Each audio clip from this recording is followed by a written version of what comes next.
ঠান্ডায় মরে যাচ্ছে না, আমাকে ক্যামেরাম্যান মানিয়ে রেখে দিয়েছে শয়তানগুলো।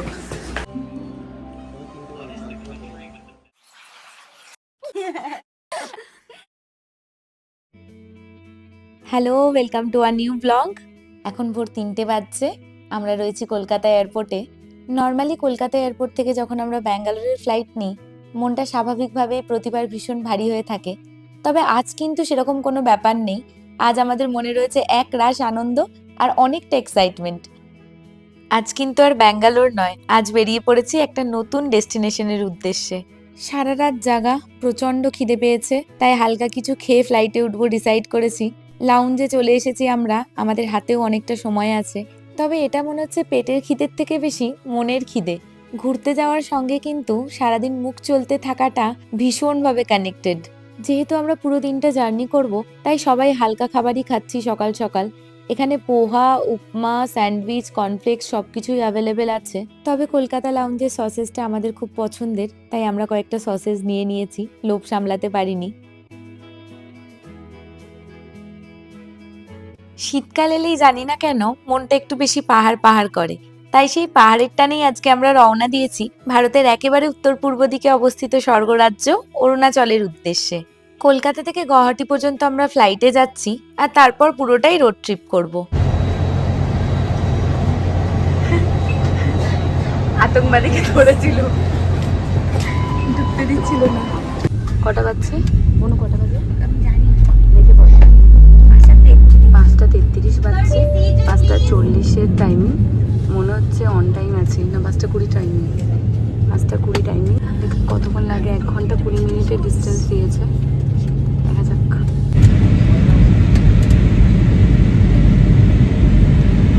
ওয়েদার ক্লিয়ার ছিল বলে আমরা একদম সময় মতো ল্যান্ড করে গেছি। মাঝের মধ্যে সকালের দিকে কুয়াশার জন্য একটু ল্যান্ডিংয়ে প্রবলেম হয়, বাট আজকে সেরকম কোনো অসুবিধা হয়নি, আমরা একদম অন টাইম আছি।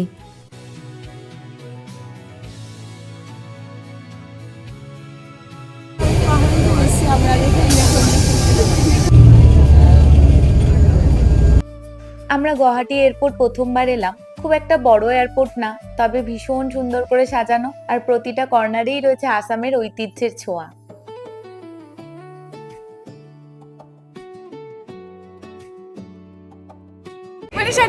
Good morning. পৌঁছে গেছি, 1 ঘন্টা লেগেছে। বাফার টাইম দেওয়া ছিল, 1.5 ঘন্টা বলেছিল ড্রাইভার, এখন আসেনি, ওয়েট করছি। আমরা ভেবেছিলাম 1 ঘন্টা 20 মিনিট করে একটু শোয়ার জন্য একটু প্রস্তুতি নিয়েছিলাম। 40 মিনিটে ব্যথা স্টার্ট হলো, কিন্তু কানে ব্যথাটা কমার আগেই ফ্লাইটটা ল্যান্ড করে রইল। হ্যাঁ, মানে কানটা খুলতে পারলো না। আমরা গাড়িতে উঠে আমরা দিচ্ছি কি হচ্ছে না হচ্ছে। আগে লাগেজটা কালেক্ট করি, লাগেজের এখানে অনেক ভিড় হয়ে গেছে। হ্যাঁ অনেক ভিড়। চল হাতে হবে ভাই। আচ্ছা ব্লগে দেখে সেম কালার, সব কম্বিনেশন সেম এসছে, আমাদের সেম জিনিসপত্র চলে এসছে। আমাদের গাড়ি বুক করাই ছিল, আমরা অনলাইন বুকিং করে এসেছি। তোমরা যদি চাও তাহলে পল্টন বাজার থেকে বাস নিয়েও অরুণাচল চলে যেতে পারো। এই অরুণাচলের ব্লগগুলোতে তোমাদের সাথে আমরা সমস্তটাই শেয়ার করব, কিভাবে গাড়ি বুক করেছি, কত টাকা লেগেছে, সবকিছু।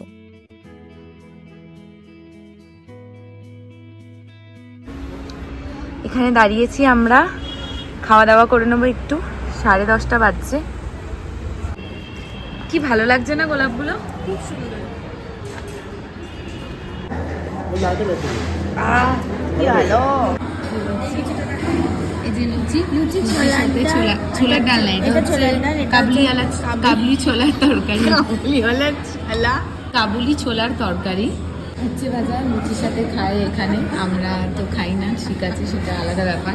আমি আর সকাল সকাল লুচিটা খেলাম না, ওরা সবাই লুচি নিয়েছে আর আমি এখানে রুটি নিয়ে নিয়েছি। খাবারটা কেমন? খুব সুন্দর। না সত্যি সত্যি রিভিউটা দাও। দাদাভাই কেমন? সবজিটা কেমন গো? আমাকে দেখা বাজে খেতে, এটা মিডিয়াম বাজে খেতে। এটা আলুর সবজি, যেটা খাদ্যযোগ্য, যেমন টেস্ট কম। বাকি আর কিছুই। ছোলাটা নুন বেশি, একটু বেশি, প্রচন্ড নুন বেশি, মানে খেতে পারছি না। এবার আমি বলছি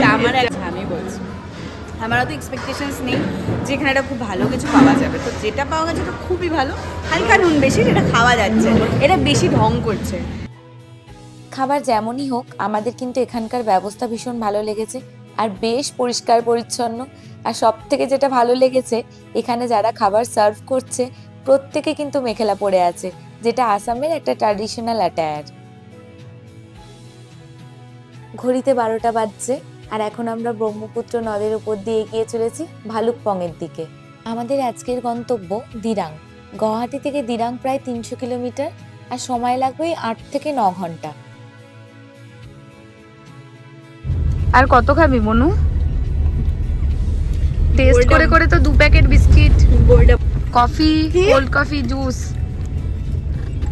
দিরাং যাওয়ার দুটো রাস্তা আছে, একটা হলো তেজপুর হয়ে ভালুকপং হয়ে দিরাং, আর একটা হলো শেরগাঁও হয়ে দিরাং।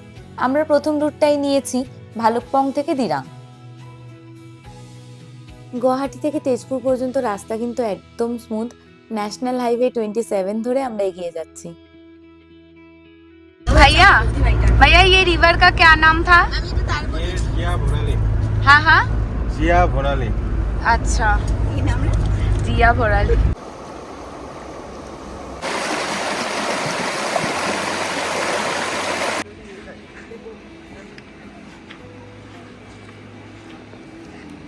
ডিম ডিড ডিম ডিম ডিড। রোদ উঠে গেল, আবার রোদ উঠে গেছে, আর বসে যাবে না, উঠে পড়তে হবে। ওট ওট ওট পড়ে যাবি। আটটা বাজে, হ্যাঁ 1:53। অনেকটা রাস্তা চলে এসেছি, ভাবিনি এতটা কভার করতে পারবো এতটা কম টাইমে। সারা রাত কেউ ঘুমায়নি, গাড়িটাও এক ফোঁটা ঘুমাচ্ছি না আমরা।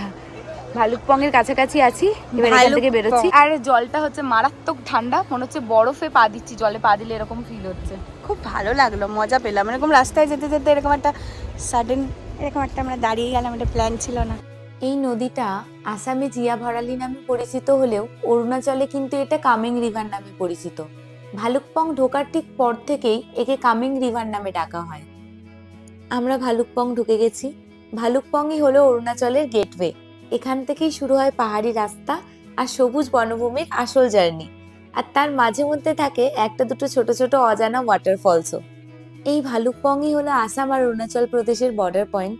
আর এখানে ইনার লাইন পারমিট বা আইএলপি চেক করে অরুণাচলে ঢুকতে হয়। এই আইএলপি আসলে একটা স্পেশাল পারমিট, যেটা দিয়ে ট্যুরিস্টরা লিগালি অরুণাচল প্রদেশে ঢুকতে পারে। আইএলপি খুব সহজেই অনলাইনে করা যায়, আমি ডেসক্রিপশন বক্সে লিংক দিয়ে দেবো। সেই লিংকে গিয়ে ক্লিক করে ওয়েবসাইটে গিয়ে তোমাদের মোবাইল নাম্বার দিয়ে প্রথমে রেজিস্ট্রেশন করতে হবে। আর দুটো ডকুমেন্ট তোমাদের রেডি রাখতে হবে, একটা ছবি 100 কেবির নিচে আর আধার কার্ড। আর অফলাইনেও আইএলপি করানো যায়। সেক্ষেত্রে ভালুকপংয়ে ঢোকার আগে চেকপোস্টে তোমাদের আধার কার্ড বা ভোটার কার্ডের সঙ্গে 1 কপি ছবি দিলেই ওরা তোমাদের আইএলপি প্রোভাইড করে দেবে। তবে অনলাইনে আগে থেকে করিয়ে নিয়ে আসাটাই ভালো। অনেক সময় কি হয়, যদি ট্যুরিস্টের ভিড় বেশি থাকে তাহলে অফলাইনে অনেকটা সময় লেগে যায়। ভালুকপংয়ের পর থেকেই চারপাশের দৃশ্য একদম বদলে গেছে। সমতল ছেড়ে আমরা ঢুকে পড়েছি পাহাড়ের কোলে। পাশেই বয়ে চলেছে কামেং রিভার।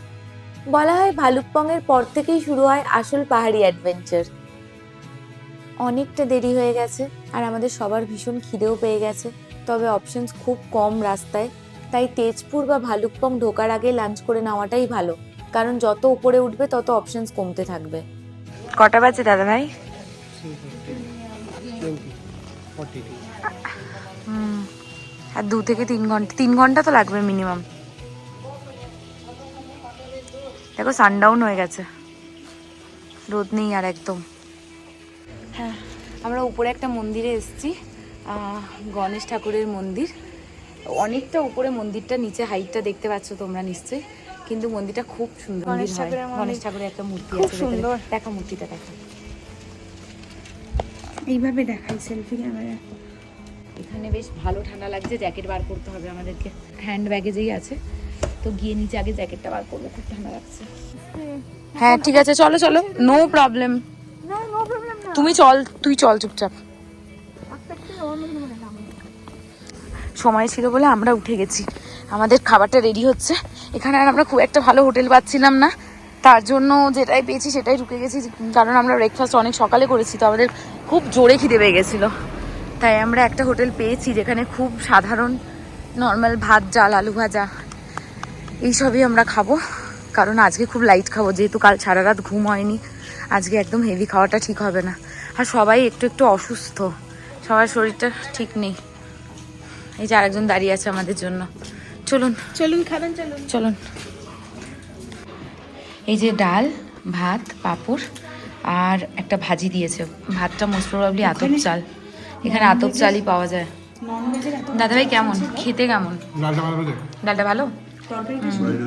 এর থেকে বেটার কিছু এখানে পাওয়া যাচ্ছে না। না, এখানে আর ননভেজের pork মধ্যে ছিল, pork আমরা তো ছিল। pork খাবো না। খালি গোটা নুডলস রয়েছে। আমরা ট্রাই করছিলাম যেন সন্ধ্যের আগেই হোটেলে পৌঁছে যাই, কারণ পাহাড়ে রাতে ড্রাইভ করাটা একটু রিস্কি। এখনো আমাদের হোটেল পৌঁছতে প্রায় 1 ঘন্টা মতো লাগবে। এখন 5টা বাজে, কিন্তু চারপাশে আলো একদম কমে এসেছে।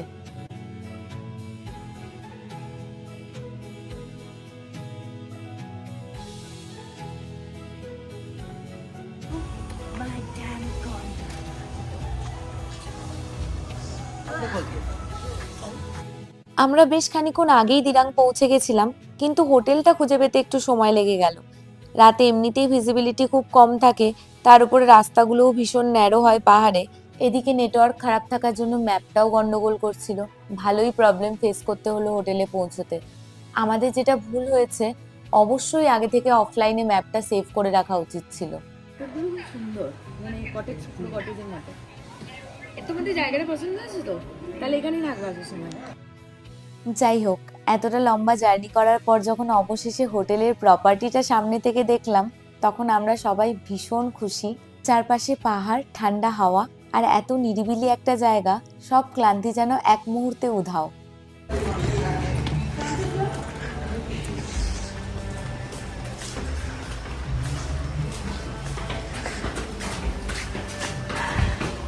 আমার একটা ঠান্ডায় মরে যাচ্ছে, আর আমাকে ক্যামেরাম্যান মানিয়ে রেখে দিয়েছে শয়তানগুলো।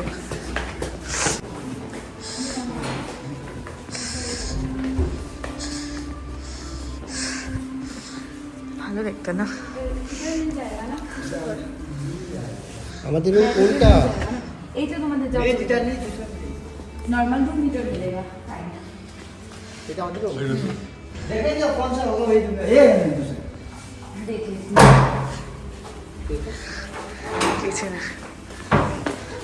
একদম নতুন হয়েছে।